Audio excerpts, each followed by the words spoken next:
these guys are the ones I was telling you about to take it to the next level. But they've got a very interesting mash tun here. So Dan, take it away.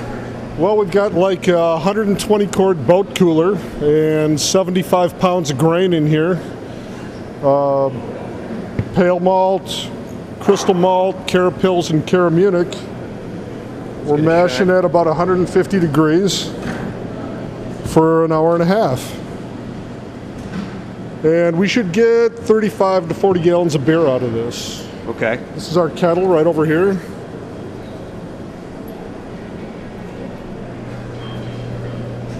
We'll recirculate this and then sparge, run off into buckets, and fill this thing up.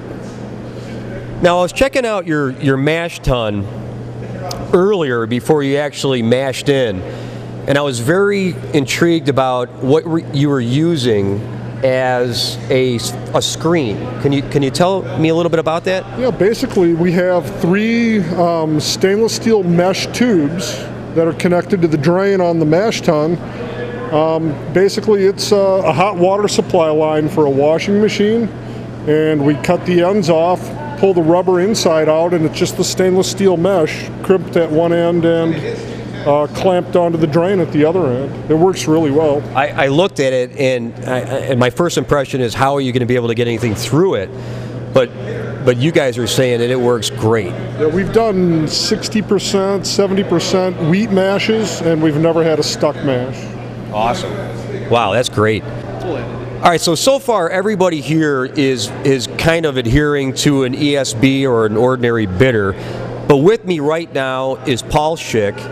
He's one of the only members in the club that is fortunate enough to have passed the BJCP exam. I have not. And he decided that next time he decided that today, well, Paul, you tell me. I thought it would be fun to do something really unusual. I'm working with Randy Mosher out of Chicago, one of the original, almost founders of the homebrew movement.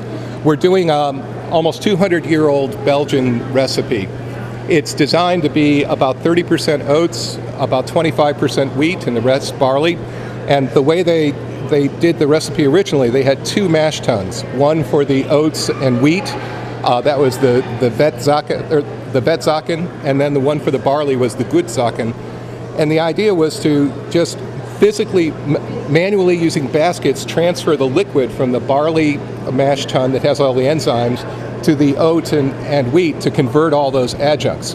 So we've been using pumps and kind of cross recirculating between the mash tun, the kettle mash tun, and the cooler mash tun where we have the oats and the wheat. We've actually finished, and oddly enough, with rice hulls and with the well-designed mash tun, the oats and the wheat did not stick at all, and it ran off very quickly. So we're raising it to a boil. It'll be bittered to about 15 or so IBUs. We're going to add some moderate spices. It's a beer that Lyre, as John has been telling me the recipe is all about. It sort of follows the Louvain recipes that Mosher has been translating from the original French. So this is from a 160-year-old book by Le Carme, and we'll see how it goes. It should be something very unusual. It should be very silky, almost like an oat version of a Belgian wit beer. That sounds delicious. Well, it'll be at the club night at the NHC, along with, I think, Randy's got about 20 other people making these off-the-wall recipes out of this book. And Paul, oats, they do attribute the silkiness? Right. This is about 10% oat malt, which gives you silkiness with a slightly kind of nutty and toasty character, and then about 20% oatmeal. So that should give us a lot of silkiness and a lot of haze, and it will not be a clear beer, but it should be fun. We'll see where it goes. Thank you, Paul. Appreciate it. Thank you. We'll see you at the National Homebrewers Conference. At the club night, Garen is going to be the one in the tuxedo, representing the snobs. I'll be the one drunk in the tuxedo. That's correct. Okay. Brian, now we're troubleshooting on the fly. and Brian, all right, we're going to have to take a break, but we will be right back here live at the Buckeye Brewing Company. Again, Big Brew, May 10th, 2008. It's going to get a lot better than this, folks. Stay tuned.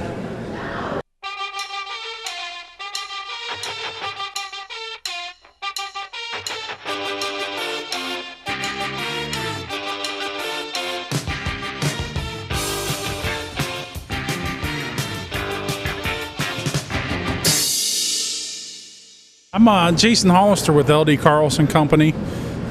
We service all the retail outlets all over the country for homebrew supplies, winemaking supplies. Come up to see the Snobs Club today and brew a couple beers with them. Okay. What did you bring to the table today? We brought we're doing the fill in the hop American Pale Ale or whatever it is. We're going with a little bit of Cascade, a little bit of Willamette, and a little Centennial to finish with, and see how it turns out. Awesome. So you've got your propane burner here. You've got the propane tank. I see a wort chiller back there. I see a couple beers are being tapped off to the left. That's the Snobs? Oh yeah, that's their beer. We got real close to it, so we wouldn't run out here.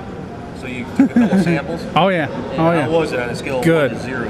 1 to 0. It's a nice solid 1. Just kidding. No, absolutely. Thank you very much. I want to show everybody what fermenter we're actually trying to fill. Now, this isn't your ordinary fermenter. This is a larger scale fermenter. We talked about this a little bit earlier. This is a giant fermenter. We've got quite a few people in the room. Let's pan up and take a look at this giant fermenter that we're trying to fill today. Again, we need to brew 187 5-gallon batches.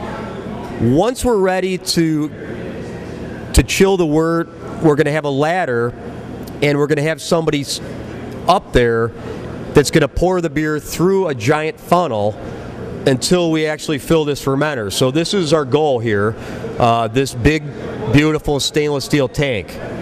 That's what we're trying to do today.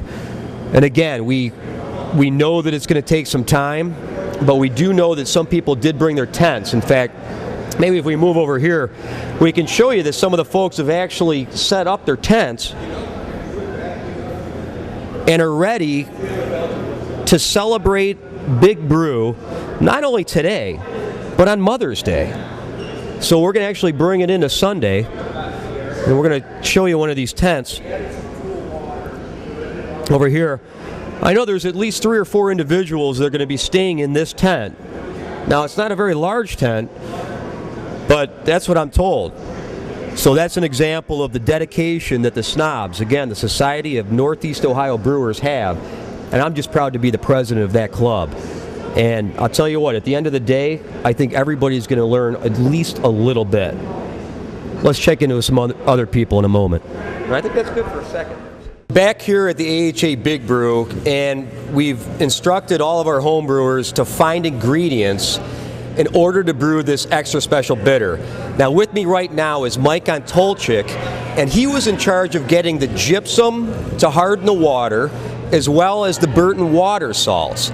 So we're going to check in with Mike and see how much luck he had at acquiring those ingredients. Mike? Well, like I said earlier, the Walgreens was closed, so I wasn't able to get my gypsum there. So what I ended up doing was going to Home Depot and picking up this drywall here, and I'm just going to file it down a little bit until we have enough gypsum. You know what? I would have never thought of that. That's a great idea. You guys, I can't tell you how much, this is unbelievable. What about the Burton water salts? Well, down the road from the Home Depot is this little shack, and that's where I picked up some fireworks here, and I'm going to take the sodium from that, and we'll have everything we need. So you're going to take the salts from the rocket propellant, yes, and we're going to use that for the Burton water salts. Why not? I can't believe this, folks, but it's true. This is the Snobs. This is why I'm here. I love this homebrew club. Thanks, guys.